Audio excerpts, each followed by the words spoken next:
In the 50s and 60s, most persons listened and enjoyed music from radio sets.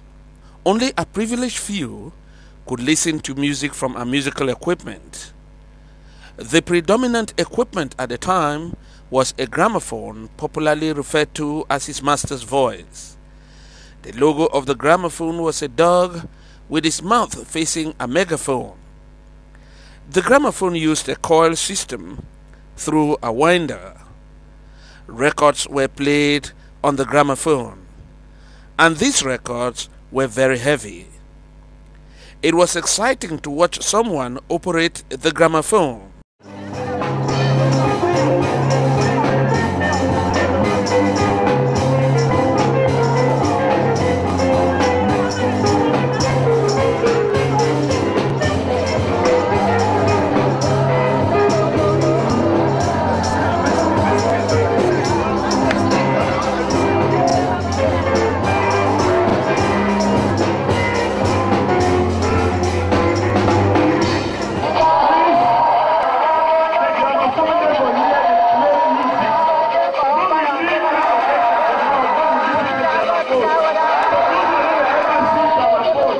I saw a gramophone far back in 1955 with my cousin Mr. John Chumbo in Chomba. Then he just came down from the coast. He just came back from the coast to Chomba, and we looked at it. It was wonderful. We looked at it. We all bent down to look whether there was somebody in that machine, to find out the man talking, his master's voice, the man talking in the machine. There we thought that there was somebody inside. So we all bent down and look whether there's somebody inside that machine.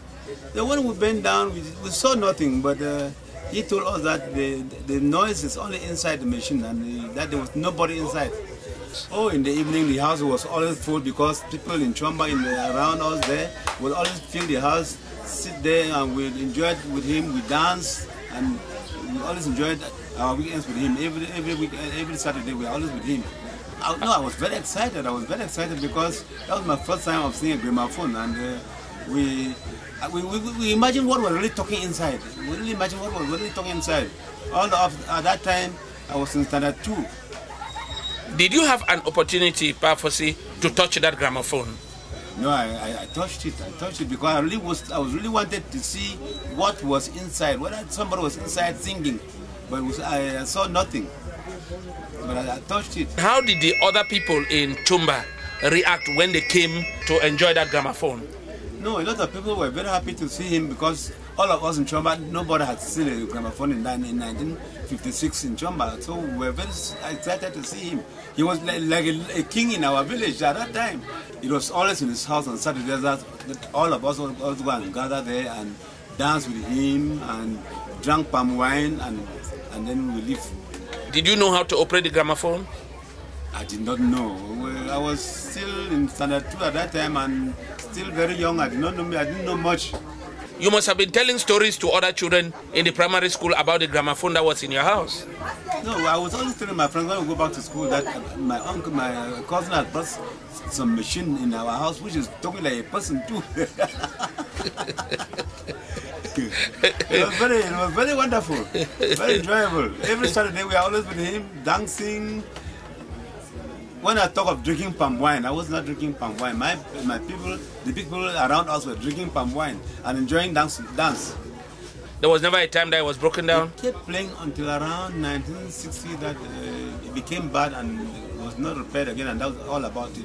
He was very wise. He didn't want anybody to touch it because the moment you touch it and you spoil it, nobody will repair it. My phones were rare musical appliances, and they were not, in fact we called it symbol status or status of symbol, because to have it was not any type of person. And in the villages those who had it, they were known by everybody.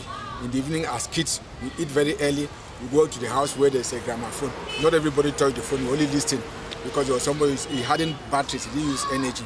They would whine, then they put the record, and before you put the record, you use a nice rag to wipe it. You don't soak the rag, you wipe it very well so there should be no dust, because if the pin cracks, it wouldn't sing well. And when you play about 2 or 3 records, you change the pin. There was a place for pin by the gramophone. Just press it, the pin comes out, you put the old pin and replace. Then in the village, when you want to say with that gramophone, you say, oh, where were you? You were par gramophone. And then our mothers, late in the evening, around 9, when we were sleeping, we start sleeping, then they come, each mother comes with a bush lamp to see the child sleeping. This is my child, take her and go to the house. In fact, those things, those days, because it was no current, that's how we lived.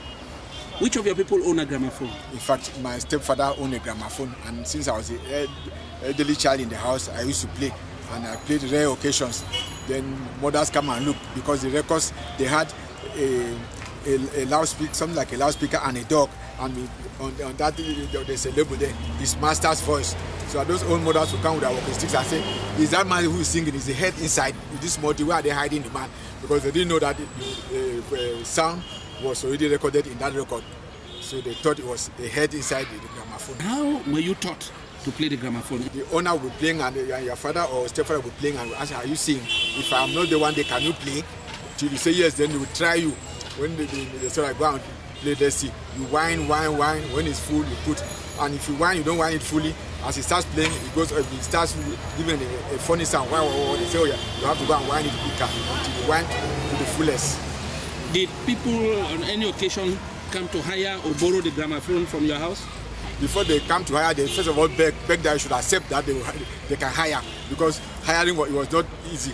The parents were those who had to say, if I give my gramophone away, you might come back damaged. And those days we hadn't gramophone repairers in the villages. When you went among your friends, they must have been looking at you very differently. No, like a man, a child from a wealthy family, though I was at the same level, social status, but just that fact that we were there in the house where there was a gramophone, because my stepfather was a telecommunication technician, so he brought his own from Nigeria. And whenever we came on leave, that's how people gathered around to see us. Most of the gramophones those days around the area where you were in Manyo Division were coming from Nigeria. They came from Nigeria, as you rightly said. Then the few people who went to Equatorial Guinea too, they had some, they came, and they used to call them that, because at that time Equatorial Guinea was called Fernando, and then the capital, which is Malabona, was Santa Isabel. So they say, oh, this man is from Santa Isabel, and they had those old timers. So we thought Santa Isabel was a wonderful city. We didn't know it's what we know today. So they came from, and they called it not only Santa Isabel, they called it Panya. That I'm from Panya. Can you still remember one evening where there must have been a function and you were there operating the gramophone?